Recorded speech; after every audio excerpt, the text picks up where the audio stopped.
3 osoby i 96 sekund w garażu.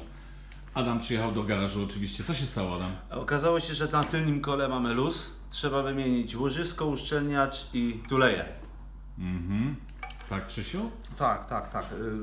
3 elementy, czyli tuleja, uszczelniacz i łożysko, które jest w środku. Jeszcze to jest łożysko. Nie Pokażę wymieniliśmy to go. stare, a tu jest to nowe. To jest to nowe. Rozbić trzeba wszystko, wymyć.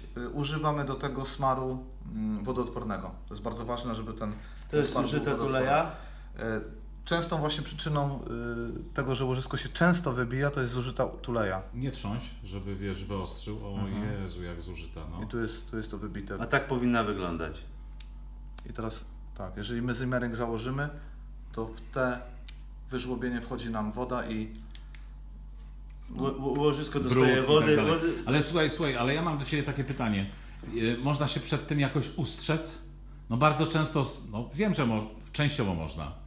Często Można. zdejmujemy oponę, wymieniamy tylną ośkę. Co należy tam zrobić? posmarować. Dobrze posmarować. Wyczyścić, Wyczyścić i posmarować. wysmarować Tulejkę. smarem Wodoodpornym. wodoodpornym. Mamy jeszcze 5 sekund. Tak. No i umyć kółko i założyć. No to co, to wszystko, nie? Tak.